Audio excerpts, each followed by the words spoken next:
안녕하세요. 중국 고전의 명작 손자병법 그 18번째 이야기입니다. 자, 그럼 그야말로 혼돈의 시대였죠. 중국 춘추전국 시대로 한번 들어가 보겠습니다. 네, 지금으로부터 약 2500년 전으로 거슬러 올라가는데요. 정말 수많은 나라들이 끊임없이 싸우고 다투던 바로 그 중국의 춘추 전국 시대로 여러분과 함께 떠나보겠습니다. 이 춘추 시대라는 이름 어디서 왔을까요? 바로 그 유명한 철학자 공자가 직접 쓴 역사서 춘추에서 따온 이름입니다. 이름 그대로 정말 혼돈, 그 자체인 시대였어요. 한번 상상해 보세요. 그 거대했던 주나라의 힘이 약해지니까 무려 177개나 되는 나라들이 우후죽순처럼 생겨나서 내가 최고다 하면서 서로 들고 일어난 거예요. 이 시대를 보면요. 제나라, 송나라 같은 5대 강국, 소위 5패가 등장하고요. 동맹, 그런 건 오직 이익에 따라서 어제의 동지가 오늘의 적이 되는 그런 시대였죠. 그러니 전쟁이 가장 중요한 국가 정책일 수밖에 없고요. 이런 끊임없는 싸움 속에서 당연히 어떻게 하면 이길까 하는 군사 전략에 대한 고민이 깊어졌겠죠. 바로 이때 손자병법을 포함한 무경칠서라는 위대한 병법서들이 탄생하게 된 겁니다. 그런데 말이죠. 모두가 이렇게 칼과 창을 들고 전쟁을 외칠 때 정반대로 싸우면 안 된다고 평화를 주장한 사람이 딱 한 명 있었습니다. 정말 비범한 인물이죠. 네, 바로 공자입니다. 공자의 핵심 사상이 바로 이 덕치인데요. 이게 뭐냐면 그러니까 도덕적인 모범으로 나라를 다스려야 한다는 거예요. 군주가 올바르게 행동하면 백성들도 자연스럽게 따를 테고 그러면 사회가 조화로워지니 굳이 전쟁 같은 걸 할 필요가 없어진다는 거죠. 어떻게 보면 단순한데 당시로서는 굉장히 급진적인 생각이었어요. 공자에게 전쟁이란 건 그냥 통치자들의 이기적인 욕심 때문에 벌어지는 아주 악랄한 폭력 행위, 그 이상도 이하도 아니었어요. 한마디로 지도력의 실패라는 거죠. 결국엔 나라를 망하게 하는 지름길이라고 본 겁니다. 그래서 공자는 무려 14년 동안이나 여러 나라를 돌아다니면서 이 사상을 펼쳤는데요. 하지만 군주들은 어땠을까요? 다들 뜬구름 잡는 소리라면서 비웃기만 했어요. 그런데 참 신기하게도 그런 공자의 지혜에 매료된 제자들이 3,000명이 넘게 모여들었습니다. 그들은 공자가 그리는 세상을 진심으로 믿고 따랐던 거죠. 그러던 어느 날 공자가 초나라를 여행하고 있었어요. 그런데 가는 곳마다 사람들이 칭찬하는 한 사람의 이름이 계속 들려오는 겁니다. 그 이름은 바로 손무, 우리가 아는 손자였죠. 처음에 공자는 고개를 갸우뚱했어요. 아니, 학식 있는 사람이 어떻게 사람 죽이는 기술을 연구할 수가 있지? 이렇게 생각한 거죠. 손자를 그냥 전쟁에 미친 사람, 전쟁 광 정도로만 보고 아주 못마땅해 했습니다. 하지만 공자는 적을 알려면 적의 생각부터 알아야 한다고 생각했어요. 그래서 손자가 썼다는 그 책, 손자병법을 꼭 읽어봐야겠다고 마음먹습니다. 근데 이 책 구하기가 하늘의 별 따기였어요. 제자인 자공이 20일 넘게 밤낮으로 꼬박 손으로 베껴와야 했을 정도니까요. 당시 사람들이 이 책을 얼마나 귀하게 여겼는지 알 수 있는 대목이죠. 정말 목숨보다 소중하게 다뤘다고 해요.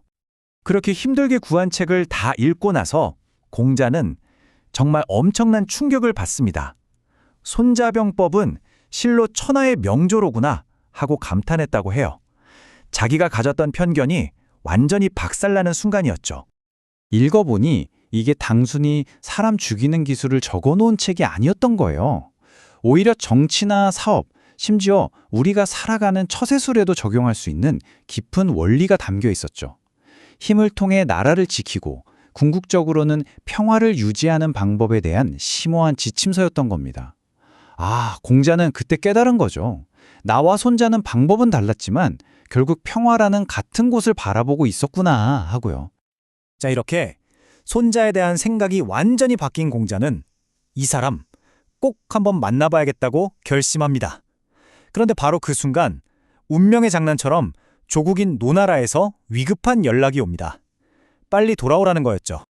무슨 일이냐 하면 강대국인 제나라가 노나라 땅을 빼앗아 놓고는 뻔뻔하게 평화회담이나 하자고 제안해 온 겁니다. 힘으로 찍어 누르겠다는 속셈이었죠. 이 위기 상황에서 공자가 노나라 왕의 고문으로 임명되면서 이제 외교 테이블이 공자의 새로운 전쟁터가 된 겁니다.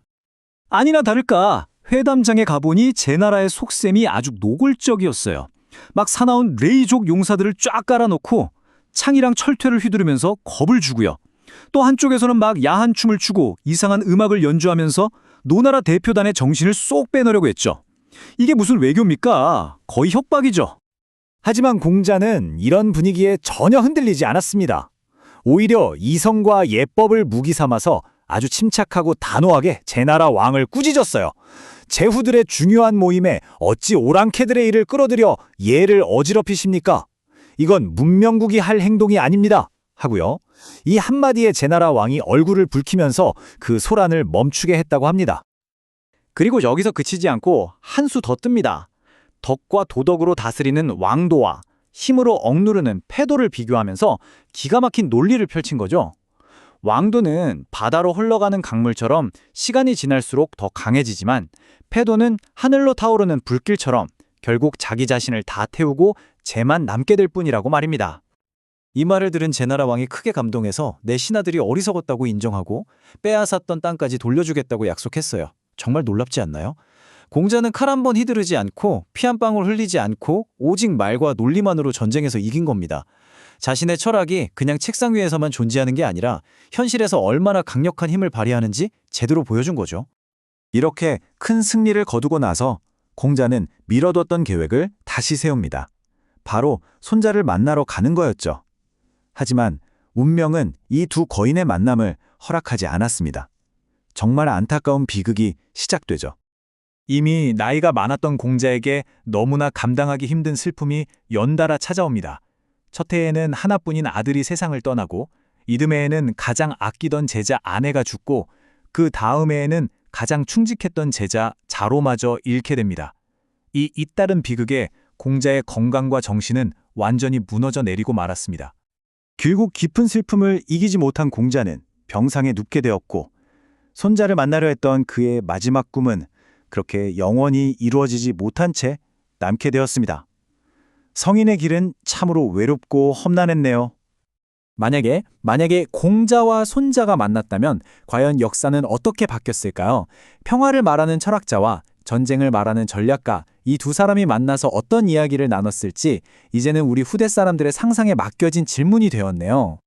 이번 이야기는 여기까지입니다. 다음 편을 기대해 주세요.